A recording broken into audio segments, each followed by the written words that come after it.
حضرت یعقوب علیہ السلام، جنہیں اسرائیل بھی کہا جاتا ہے، اللہ تعالیٰ کے برگزیدہ نبیوں میں سے ایک ہیں۔ وہ حضرت ابراہیم علیہ السلام کے پوتے اور حضرت اسحاق علیہ السلام کے بیٹے تھے۔ ان کی زندگی ایمان، صبر اور توکل کی عظیم مثالوں سے بھری ہوئی ہے۔ ان کی کہانی قرآن کریم اور تورات دونوں میں بیان کی گئی ہے۔ حضرت یعقوب علیہ السلام کی پیدائش کنعان کے علاقے میں ہوئی۔ ان کے والد حضرت اسحاق علیہ السلام اور والدہ رفقہ تھیں۔ یعقوب علیہ السلام کے ایک بھائی تھے جن کا نام عیسو تھا۔ دونوں بھائیوں کی شخصیت اور دلچسپیاں مختلف تھیں۔ عیسو شکار کرنے والے تھے، جبکہ یعقوب علیہ السلام زیادہ تر گھر میں رہتے تھے اور علم و عبادت میں مشغول رہتے تھے۔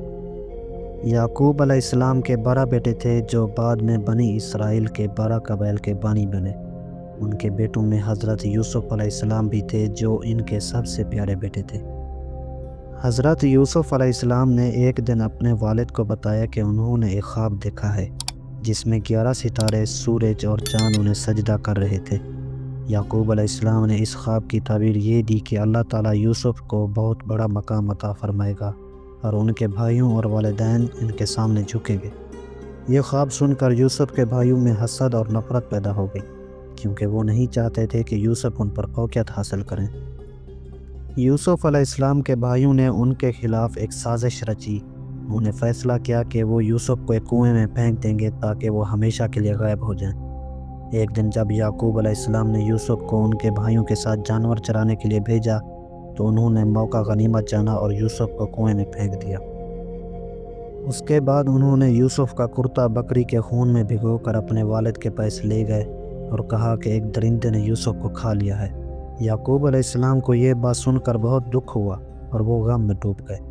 انہوں نے یوسف کی جدائی میں آنسو بہائے اور ان کی آنکھیں اتنی رو رو کر سفید ہو گئیں کہ وہ بینائی کھو بیٹھے، لیکن انہوں نے صبر کا دامن نہیں چھوڑا اور ہمیشہ اللہ پر بھروسہ کیا۔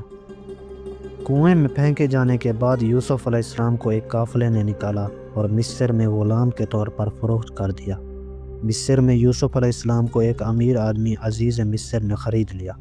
اللہ تعالیٰ نے یوسف علیہ السلام کو علم اور حکمت عطا کی اور وہ عزیز مصر کے گھر میں ایک معزز مقام پر فائز ہو گئے۔ سالوں بعد مصر میں قحط پڑا اور یوسف علیہ السلام کے بھائیوں کو خوراک کی تلاش میں مصر جانا پڑا۔ یوسف علیہ السلام جو اب مصر کے خزانے کے وزیر تھے نے اپنے بھائیوں کو پہچان لیا، لیکن انہوں نے اپنی شناخت ظاہر نہیں کی۔ انہوں نے اپنے بھائیوں کو آزمائشوں میں ڈالا تاکہ وہ جان سکیں کہ انہوں نے اپنے گناہوں سے توبہ کی ہے۔ جب بھائیوں نے اپنی غلطیوں کا اعتراف کیا اور توبہ کی تو یوسف علیہ السلام نے اپنی شناخت ظاہر کی اور انہیں معاف کر دیا۔ انہوں نے اپنے بھائیوں کو اپنے والد حضرت یعقوب علیہ السلام کو مصر لانے کا کہا۔ یعقوب علیہ السلام کو یوسف کی زندگی کی خبر ملی تو وہ بہت خوش ہوئے۔ انہوں نے اپنے بیٹوں کے ساتھ مصر کا سفر کیا اور یوسف علیہ السلام سے ملاقات کی۔ یہ ملاقات یعقوب علیہ السلام کی زندگی کا سب سے خوبصورت لمحہ تھا۔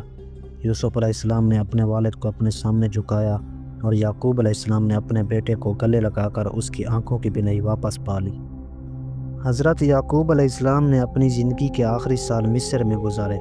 انہوں نے اپنے بیٹوں کو وصیت کی کہ وہ اللہ پر ایمان رکھیں اور ایک دوسرے کے ساتھ محبت اور انصاف کا سلوک کریں۔ ان کی وفات کے بعد انہیں کنعان میں دفن کیا گیا، جہاں ان کے والد حضرت اسحاق علیہ السلام اور دادا حضرت ابراہیم علیہ السلام بھی دفن تھے۔ حضرت یعقوب علیہ السلام کی زندگی اور ان کے بیٹوں کا واقعہ ہمیں صبر، توکل اور اللہ پر بھروسے کا سبق دیتا ہے۔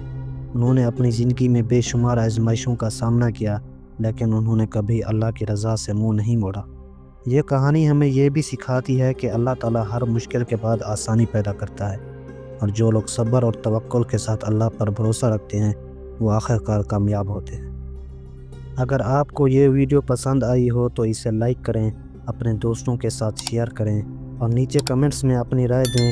مزید تاریخی اور معلوماتی ویڈیوز کے لیے ہمارے چینل جمال سعید کو سبسکرائب کرنا نہ بھولیں۔ اگلی ویڈیو تک اپنا خیال رکھیں۔ اللہ حافظ۔